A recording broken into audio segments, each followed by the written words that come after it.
राधे राधे, जय श्री कृष्णा। आज मैं आपको शंकर भगवान की एक पौराणिक कथा सुनाने जा रही हूँ। आज मैं आपको शिव चर्चा कथा सुनाऊंगी। आशा करती हूँ आपको ये ज़रूर पसंद आएगी। एक बार एक गांव में एक साहूकार परिवार था। उनके 4 बेटे थे। 3 बेटों का विवाह हो चुका था, लेकिन चौथा कंवारा था।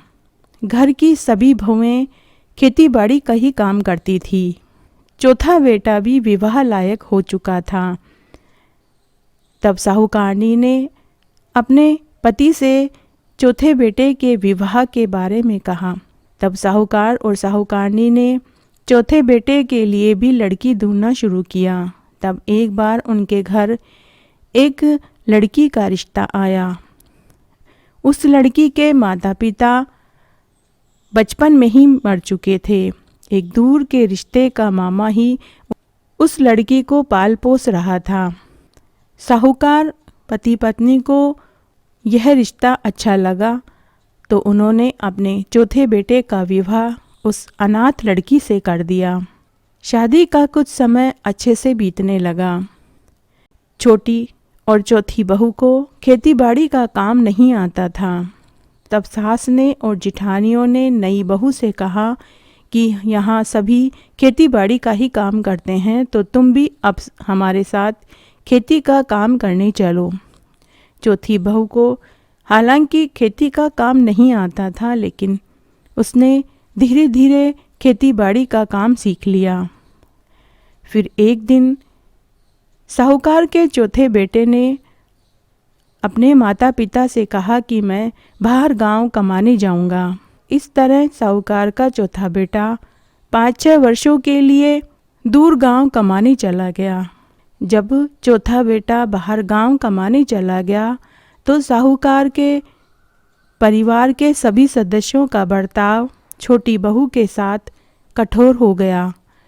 सभी अपना अपना काम चौथी बहू से करवाने लगे, लेकिन चौथी बहू किसी को कुछ नहीं मना करती थी। जो भी उसे कोई काम ओढ़ाता, वो उसका सभी काम कर देती थी। इस तरह समय बीतने लगा। साहूकार की छोटी बहू शंकर भगवान की परम भक्त थी। वह अपने मायके में भी सावन के महीने में शंकर भगवान के मंदिर में पूजा करती थी और व्रत रखती थी। जब सावन का महीना आया, तो चौथी बहू ने अपने सास ससुर और जिठानियों से कहा कि सावन का महीना लगने वाला है। मैं सुबह तड़के नहा धोकर शिव मंदिर में पूजा पाठ करूंगी और पूरे महीने व्रत रखूंगी। तब जेठानियाँ बोली कि अगर तुम इस तरह से पूजा पाठ करोगी, व्रत रखोगी, तो घर का काम कौन करेगा? क्या हम तुम्हारे नौकर हैं जो सारा काम हम करेंगे? छोटी बहू ने कहा कि मैं अपने हिस्से का सारा काम करने के बाद ही मंदिर जाऊंगी, लेकिन आप मुझे सावन के महीने में पूजा और पाठ करने दें और व्रत करने दें। तब सास ने कहा कि तेरे पीहर के नियम यहाँ ससुराल में नहीं लगेंगे। जैसा हम करते हैं वैसे ही तुझे रहना पड़ेगा। हम लोग कोई शंकर भगवान की पूजा पाठ नहीं करते हैं और ना ही कोई हमारे यहाँ सावन के व्रत करता है। यहाँ जो मैं कहूँगी वही चलेगा। मायके के तेरे रीति रिवाज यहाँ नहीं चलेंगे। ससुराल के रीति रिवाज ही तुझे मानने पड़ेंगे। अगर तुझे मंजूर नहीं है तो तू घर छोड़कर जा सकती है। छोटी बहू ने बहुत मिन्नतें की कि मुझे व्रत करने दें और पूजा करने दें, लेकिन सभी ने उसे डांट डपट कर घर से निकाल दिया। छोटी बहू रोती बिलखती शिव मंदिर की सीढ़ियों पर जाकर बैठ गई। गांव में सभी ने उससे पूछा कि बहू तुम यहाँ क्यों बैठी हो और क्यों रो रही हो? तब साहूकार की छोटी बहू ने मंदिर में आने वाली सभी महिलाओं को अपना दुख बताया। सभी ने उसके दुख में दुख जताया, लेकिन किसी ने उसकी कोई मदद नहीं की। सुबह से दोपहर और दोपहर से शाम होने वाली थी। पुजारी ने मंदिर बंद कर दिया और कहा कि बहू बेटी तुम अपने घर जाओ, रात होने वाली है। साहूकार की बहू वहाँ से निकलकर पनघट पर जाकर बैठ गई। पनघट पर भी सभी औरतों ने उसका दुख पूछा। उसने वापस से अपना दुखड़ा कह सुनाया, लेकिन वहाँ पर भी किसी ने उसकी कोई मदद नहीं की। तभी वहाँ एक खुमार और खुमारिन आए। उनके पास एक गधा था। वो पहाड़ी पर से मिट्टी लेकर आ रहे थे। थोड़ी देर के लिए वो पनघट पर उतरे, पानी पिया और जैसे ही वो जाने लगे तो साहूकार की बहू वहाँ बैठी दिखाई दी। खुमारी ने उससे पूछा कि बहू तुम यहाँ क्यों बैठी हो, घर जाओ, रात होने वाली है। साहूकार की बहू ने पूरी बात बताई। तब खुमारी खुमार से बोली कि हमारे घर किसी चीज़ की कोई कमी नहीं है। भगवान ने हमें औलाद सुख नहीं दिया। इस बिचारी का यहाँ कोई नहीं है। ससुराल वालों ने इसे घर से निकाल दिया है। मायके में भी इसका कोई नहीं है। ये बिचारी कहाँ जाएगी? शायद भगवान ने इसे हमारी बेटी के रूप में भेजा है। हमारे घर में 2 रोटी की कोई कमी नहीं है। अगर आप कहें तो इसे हम अपने घर ले चलें। खुमार भी इसके लिए हामी भर देता है। तब खुमारी साहूकार की बहू से बोली कि बेटी, मेरे कोई औलाद नहीं है। शायद तुम्हें भेजकर भगवान ने मुझे औलाद सुख दिया है। अगर तुम्हें मंजूर हो तो क्या तुम एक गरीब माता पिता के पास चलना पसंद करोगी? साहूकार की बहू खुमारी के गले लगकर फूट फूट कर रोने लगी, जैसे कि उसे उसकी माँ मिल गई हो। इस तरह वो खुमारी के घर आकर रहने लगी। साहूकार की बहू बड़ी ही होशियार थी। उसने आते ही चौके का, घर का, बाहर का सारा काम संभाल लिया।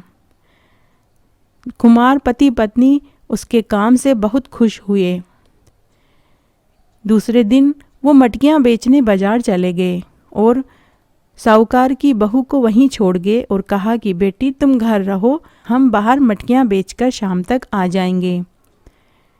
साहूकार की बहू ने सारा काम कर लिया।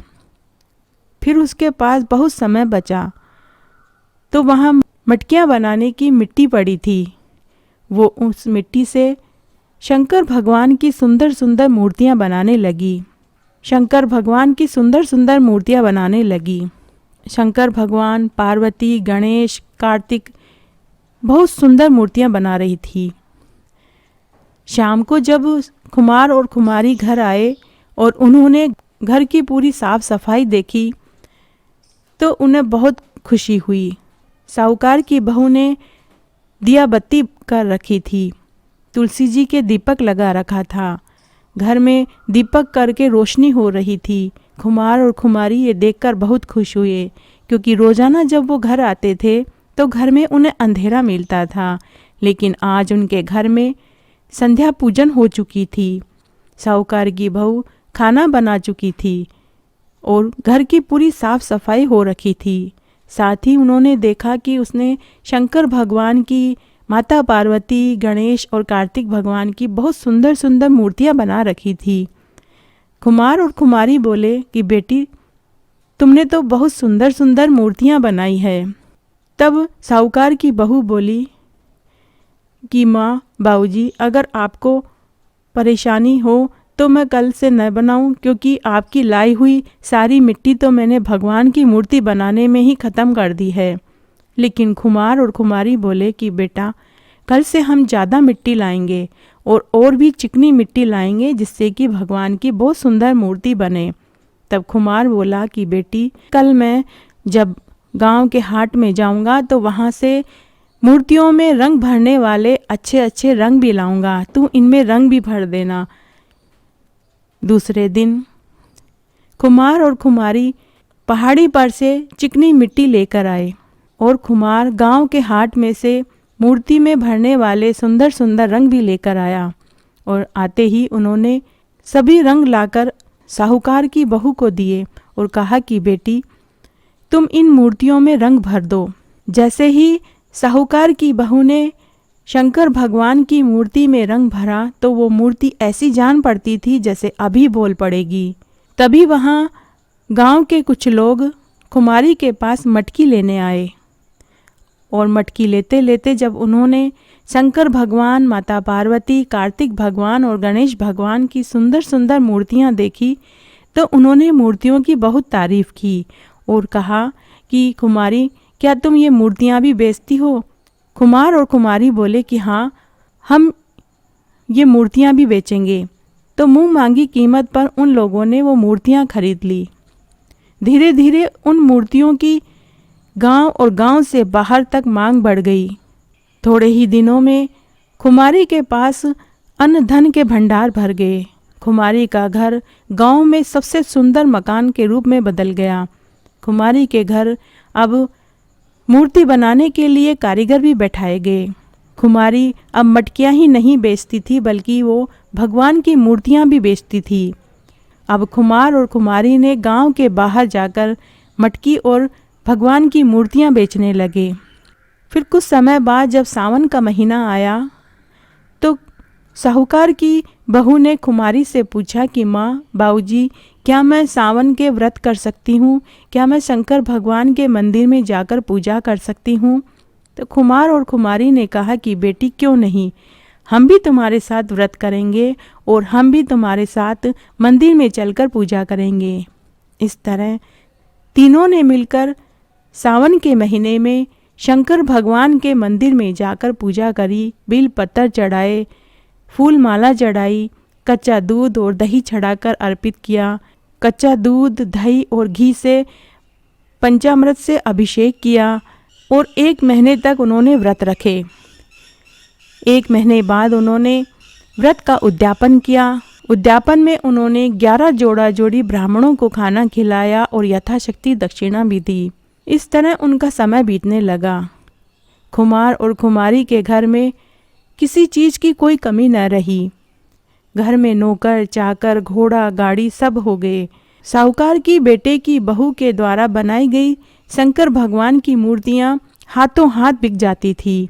साहूकार के बेटे की बहू के दिन आराम से बीत रहे थे। वह रोज घर का सारा काम करती, सारा काम निपटाने के बाद मूर्तियां बनाती और जब भी उसे मंदिर में जाकर पूजा करने का मन करता तो वह शंकर भगवान के मंदिर में जाकर पूजा करती।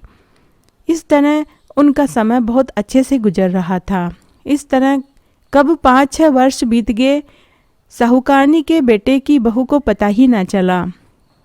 और उधर शंकर भगवान का अपमान करने की वजह से साहूकार और साहूकारनी के घर में जितना भी धन था वो चोर चुरा कर ले गए और भगवान का अनादर करने के कारण उनके घर में भुखमरी की नौबत आ गई। उनकी ज़मीन बंजर हो गई। खेती की ज़मीन से ही उनका घर चल रहा था। अचानक से ज़मीन के बंजर हो जाने से उन्हें भी कुछ समझ में नहीं आया। इस तरह 5-6 वर्ष बीत गए। 5-6 वर्ष बाद जब शहर से साहूकारनी का चौथा बेटा गांव आया, गांव आने के बाद उसने घर में अपनी पत्नी को नहीं देखा तो उसने अपने माता पिता और भाई और भाभीियों से पूछा कि मेरी पत्नी कहाँ है। साहूकारनी बोली कि तेरी बहू घर छोड़कर चली गई। तब उसका बेटा बोला कि मेरी बहू घर छोड़कर क्यों चली गई? कोई कारण, कोई लड़ाई हुई होगी, आप लोगों में कोई बात से कहा सुनी हुई होगी, कोई तो कारण रहा होगा। तब साहूकार ने पूरी बात बता दी। बेटे ने कहा कि माँ, बाबूजी, आप बड़े हैं, समझदार हैं। वो केवल सावन के व्रत ही तो करना चाहती थी, शंकर भगवान के मंदिर में जाकर पूजा ही तो करना चाहती थी। आपने उसे ऐसा क्यों नहीं करने दिया? हमारे घर में ऐसे नियम कब से हैं कि अगर कोई पूजा करना चाहे, व्रत करना चाहे तो हम ना करने दें। आपने सिर्फ इस वजह से उसे घर से निकाल दिया। तब उसके बेटे ने कहा कि माँ, बाबूजी, मेरी बहू कहाँ चली गई होगी? क्या आपको कुछ मालूम है? वो आपको कुछ कहकर गई थी? साहूकारनी पहले से ही चिड़ी हुई बैठी थी। उसने कहा, मर खप गई होगी, इतने बरस हो गए हैं, वो मुड़कर वापस भी यहाँ नहीं आई। तब साहूकार के बेटे ने कहा कि माँ, बाबूजी, मैं इतना जानता हूँ कि जो शंकर भगवान की पूजा करती है, व्रत करती है, शंकर भगवान उसके साथ ऐसा कोई गलत नहीं होने देंगे। मेरा मन कहता है कि वह जीवित है और वह मुझे ज़रूर मिल जाएगी। और उसी समय वह घर छोड़कर यह कहकर चला जाता है कि जब तक मुझे मेरी पत्नी मुझे वापस नहीं मिल जाएगी तब तक मैं घर वापस नहीं आऊँगा। उसके माता पिता और भाई भाभीियों ने उसे रोकने की बहुत कोशिश की, लेकिन वो घर से निकल पड़ा। घर से निकलने के बाद वह शिव मंदिर की सीढ़ियों पर जाकर बैठ गया। वहाँ बहुत से लोग पूजा करने आ रहे थे। तब उसने मंदिर में आने वाले सभी लोगों से पूछा कि आप लोगों ने मेरी पत्नी को आज से 5-6 वर्ष पहले देखा था, वो घर छोड़कर चली गई थी। तब उनमें से कुछ औरतों ने कहा कि बेटा, तेरी बहू खुद से घर छोड़कर नहीं निकली थी, तेरे माता पिता और तेरी भाभीियों ने उसे घर से निकाल दिया था, क्योंकि वो सावन में शंकर भगवान की पूजा करना चाहती थी और व्रत करना चाहती थी। तब साहूकार के बेटे ने पूछा कि हाँ, वो मेरी ही पत्नी थी, क्या आपको पता है कि वो मुझे अब कहाँ मिलेगी? तो गांव की औरतों ने कहा कि वो तो खुमारी के घर उनकी बेटी बनकर रह रही है और बहुत खुश है और बहुत अच्छे से उसका पालन पोषण कर रहे हैं। उसी समय साहूकार का बेटा खुमारी के घर का पता पूछकर खुमारी के घर पहुंच गया। उस समय खुमार और खुमारी वहां बरामदे में बैठे हुए थे। उनको लगा कि कोई मटकी या मूर्ति लेने आया होगा। खुमार और खुमारी ने पूछा कि आप कौन हैं? आपको मटकी चाहिए या शंकर भगवान की मूर्ति चाहिए? तब साहूकार के बेटे ने कहा कि मैं साहूकार का बेटा हूँ। आपके घर में जो आपकी बेटी बनकर रह रही है वो मेरी पत्नी है। खुमार और खुमारी ने उन्हें इज्जत से घर में बैठाया और घर के अंदर जाकर उन्होंने अपनी बेटी से कहा कि बेटी, तुम्हारा पति आया है। साहूकार के बेटे की बहू बोली कि आया है तो मैं क्या करूं? उन्होंने आज तक मेरी सुध नहीं ली। माँ बाबूजी, अब मैं कहीं नहीं जाऊंगी। आया है तो आप उनकी सेवा पानी करो और उन्हें वापस भेज दो। साहूकार के बेटे ने अपनी पत्नी की सारी बातें सुनी और उसने बाहर से ही अपनी पत्नी को आवाज़ लगाई और अपनी गलती की क्षमा मांगी। अभी वो आपस में बातें कर ही रहे थे कि साहूकार, साहूकारनी और साहूकारनी के तीनों बेटा बहू भी खुमारी के घर पहुंच गए। खुमारी के घर पहुंचने के बाद सबने खुमार और खुमारी से माफ़ी मांगी और अपनी बहू से माफ़ी मांगी। तब खुमार और खुमारी ने कहा कि बेटी, हम तेरे माता पिता हैं। अगर तेरी जैसी हमारी बेटी होती तो हम भी यही चाहते कि वह अपने ससुराल में जाए। बेटियां ससुराल का गहना होती है। हम तेरी वैवाहिक जीवन को सुखी देखना चाहते हैं, लेकिन हम तुझे यहाँ से तभी विदा करेंगे जब तेरी खुद की इच्छा होगी। तब साहूकार के बेटे की बहू बोली कि माँ बाबूजी, आप मेरे सास ससुर और जेठ और जिठानियों और मेरे पति से पूछ लीजिए कि मैं हर साल सावन में व्रत करूंगी और शिव भगवान की पूजा करूंगी और घर में शिवजी का एक सुंदर सा मंदिर भी बनवाऊंगी। अगर उन्हें मंजूर है तो ही मैं उनके साथ जाऊंगी, अगर उन्हें मंजूर नहीं है तो आप उन्हें आदर से वापस भेज दीजिए। तब साहूकार और साहूकारनी ने बहू के पांव पकड़ लिए और कहा कि बेटी, हम तो तेरे भगवान का अनादर करके पहले से ही दुख पा रहे हैं। तेरे जाने के बाद घर में अन्न का एक दाना न रहा। हमारी उपजाऊ जमीन अचानक से बंजर हो गई। हमें शंकर भगवान का इस तरह से अनादर किया है, उसका हम फल भुगत रहे हैं। शंकर भगवान के भक्तों का अनादर करके हम दुख पा रहे हैं। बहू, तुम वापस चलो, तुम जैसा कहोगी हम वैसा ही करेंगे और यहाँ तक कि हम भी तुम्हारे साथ सावन में व्रत करेंगे और हम भी तुम्हारे साथ सावन में शिव मंदिर में जाकर पूजा करेंगे। तब खुमार और खुमारी ने खूब सारा धन देकर अपनी बेटी को विदा किया और विदा करते समय कहा कि बेटी, हमें औलाद का सुख तो नहीं मिला, लेकिन अगर हमारे बेटी होती तो वो तेरे जैसे ही होती। और हम भगवान से प्रार्थना करते हैं कि हर जन्म में हमें तेरी जैसी ही बेटी हमें देवें। और कुमार और कुमारी ने अपनी बेटी को खूब सारा धन देकर विदा कर दिया। इसलिए शंकर भगवान के भक्तों का कभी अनादर नहीं करना चाहिए। शंकर भगवान अपने भक्तों को हमेशा सुखी देखना चाहते हैं। शंकर भगवान के भक्तों को कभी दुख नहीं देना चाहिए। और जो शंकर भगवान के भक्तों को दुख देता है उन्हें इसकी सज़ा जरूर मिलती है। भगवान शंकर इसका बदला अवश्य लेते हैं। जय हो शंकर भगवान की जय।